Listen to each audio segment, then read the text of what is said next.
Assalamualaikum warahmatullahi wabarakatuh.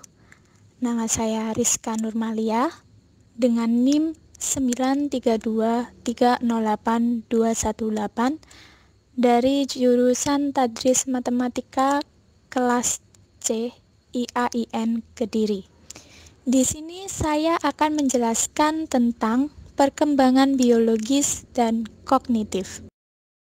Pada perkembangan biologis, kita akan membahas tentang pengaruh faktor genetika terhadap perkembangan remaja, interaksi faktor bawaan lingkungan dan perkembangan, ciri umum pertumbuhan fisik pada masa remaja, pubertas, dan yang terakhir adalah kesimpulan.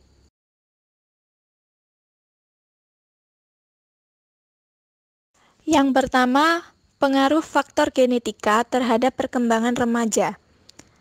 Sifat dasar gen. Ada genotip, fenotip, dan reaction range. Yang pertama, genotip. Genotip adalah warisan genetik seseorang, material genetika aktual yang sebenarnya ada. Genotip ini tidak selalu dapat diamati, bisa berupa IQ, sifat, dan lain-lain.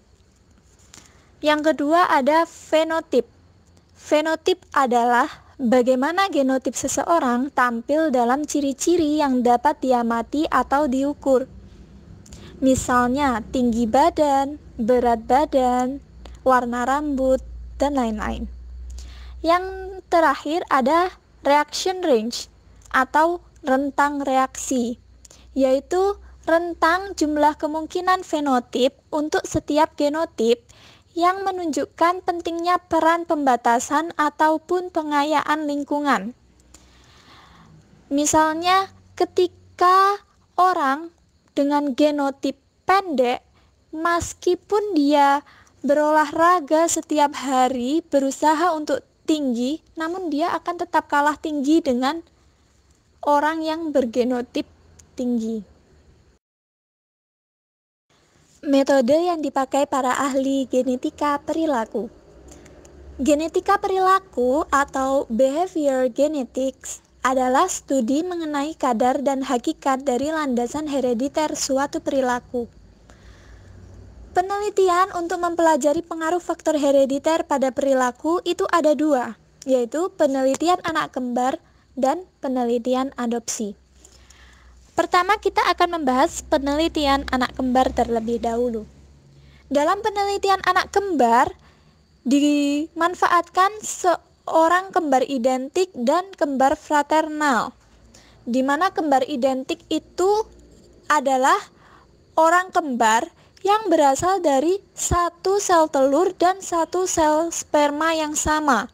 Sedangkan kembar fraternal itu berasal dari dua sel telur dan dua sel sperma yang berbeda. Hasil penelitian ini, kembar identik lebih serupa satu sama lain pada kedua trait kepribadian tersebut ketimbang kembar fraternal. Hal ini menunjukkan peran faktor herediter pada kedua trait itu. Yang kedua, penelitian adopsi. Di sini kita meneliti anak yang diadopsi apakah lebih mirip dengan orang tua adopsi yang mengasuhnya atau dengan orang tua biologis yang ada keterkaitan genetik. Hasilnya, ada keterkaitan genetik antara orang tua biologis dengan anaknya yang diadopsi orang lain. Dan dampaknya adalah bahwa faktor bawaan mempengaruhi skor IQ seseorang. Temperamen. Temperamen adalah gaya perilaku dan cara berespon yang khas yang ditampilkan oleh seseorang. Ada 3 jenis temperamen, yaitu anak bertemperamen mudah atau easy child, anak bertemperamen sulit atau difficult child, dan anak bertemperamen lambat menghangat atau slow to warm up child.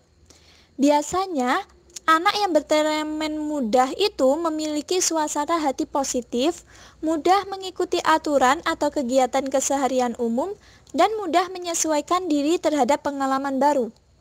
Kalau anak yang bertemperamen sulit itu cenderung bereaksi negatif dan banyak mengeluh atau rewel. Kegiatan rutin kesehariannya tidak teratur dan lambat menyesuaikan diri dengan pengalaman baru. Kalau anak yang bertemperamen lambat menghangat, itu menunjukkan tingkat kegiatan yang rendah, agak bereaksi negatif, penyesuaian diri agak lambat, dan suasana hati dalam intensitas yang rendah. Yang kedua, kita akan membahas tentang interaksi faktor bawaan lingkungan dan perkembangan.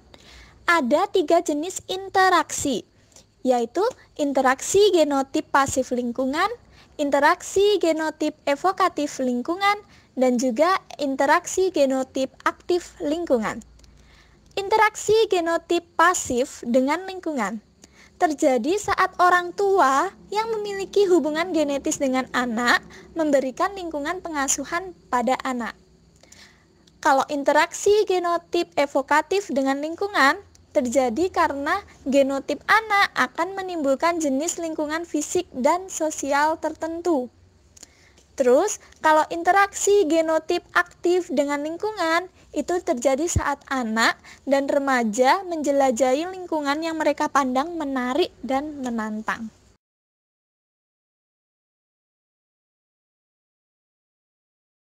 Selanjutnya, kita akan membahas pengaruh lingkungan yang terbagi atau tak terbagi.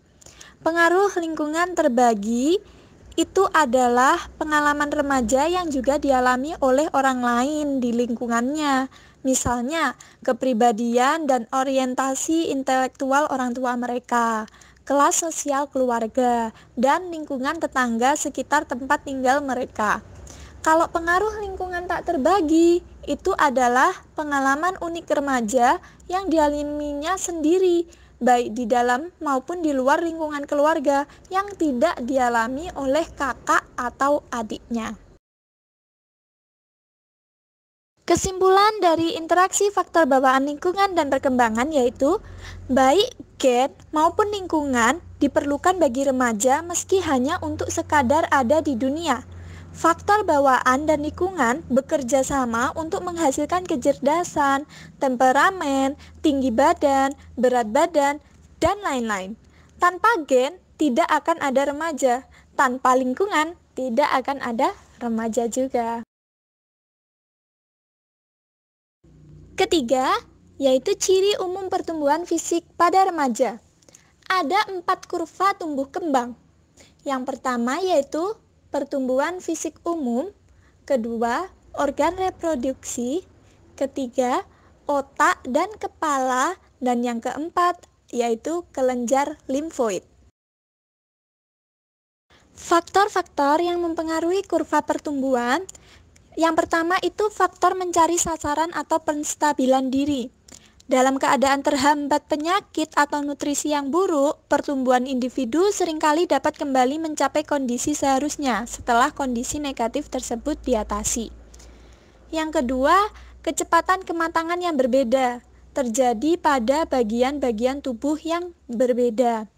Yang ketiga, pengaturan berdasarkan umpan balik, melibatkan penyesuaian diri struktur biologis terhadap umpan balik. Dan yang keempat, yaitu masa tubuh.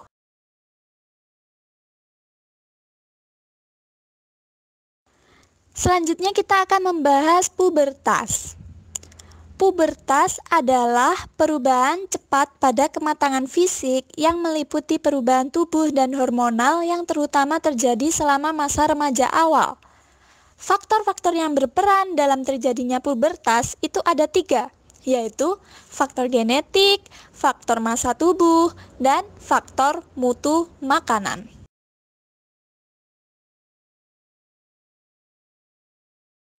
Perubahan hormonal. Hormon adalah suatu substansi kimiawi berkekuatan besar yang dikeluarkan oleh kelenjar endokrin dan dialirkan ke seluruh tubuh melalui pembuluh darah. 2 jenis hormon utama yang penting dalam perkembangan pubertas adalah androgen dan estrogen. Androgen adalah jenis utama hormon seks laki-laki, sedangkan estrogen adalah jenis utama hormon seks perempuan.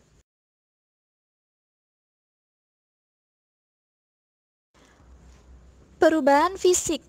Di antara perubahan fisik yang terjadi, yang paling tampak nyata semasa pubertas adalah meningkatnya tinggi dan berat, serta kematangan seksual.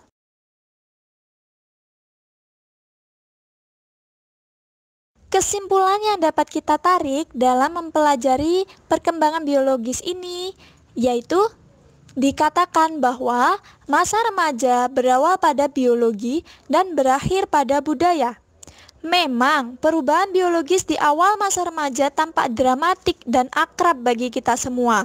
Meskipun sejumlah pakar perkembangan yakin bahwa hal ini terlalu banyak diperhatikan, sehingga proses kognitif dan sosial emosional terabaikan.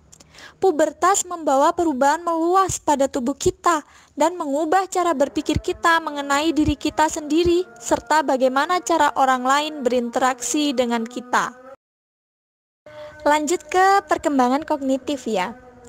Di sini kita nanti akan membahas dua pandangan tokoh, yaitu pandangan Piaget tentang perkembangan kognitif dan pandangan Brunner tentang perkembangan kognitif.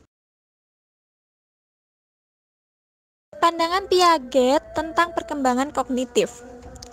Piaget membagi perkembangan kognitif menjadi 4 tahap.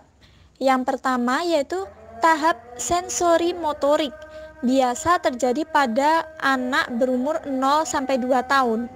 Pada tahap ini, bayi membangun pemahamannya akan dunia dengan mengkoordinasikan pengalaman indrawinya dengan gerakan fisik motorik. Tahap yang kedua yaitu tahap preoperasional, biasa terjadi pada anak berumur 2-7 tahun. Dalam tahap ini, anak mulai menggambarkan dunia dengan kata-kata, bayangan, atau gambar. Yang ketiga yaitu tahap operasional konkret, terjadi pada anak berumur 7-11 tahun. Operasi konkret adalah aktivitas mental yang difokuskan pada objek-objek atau peristiwa-peristiwa nyata atau konkret dapat diukur. Yang terakhir yaitu tahap operasional formal, biasa terjadi pada anak berumur 11-15 tahun.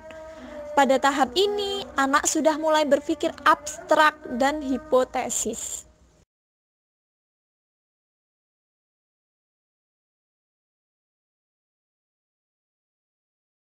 Lanjut ke pandangan Brunner tentang perkembangan kognitif.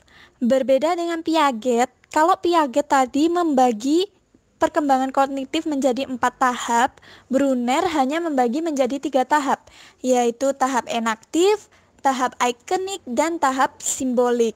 Yang pertama tahap enaktif. Pada tahap enaktif, pengetahuan diperoleh melalui respon-respon motorik.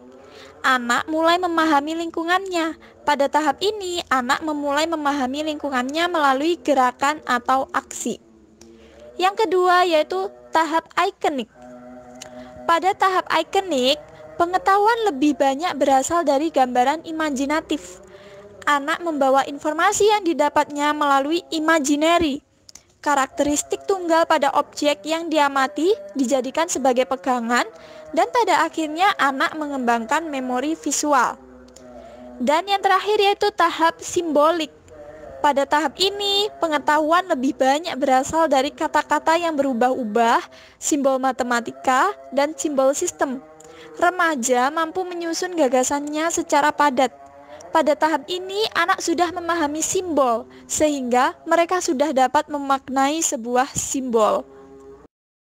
Sekian penjelasan dari saya tentang perkembangan biologis dan kognitif. Apabila ada kurangnya, saya mohon maaf sebesar-besarnya. Terima kasih telah menonton video ini. Wassalamualaikum warahmatullahi wabarakatuh.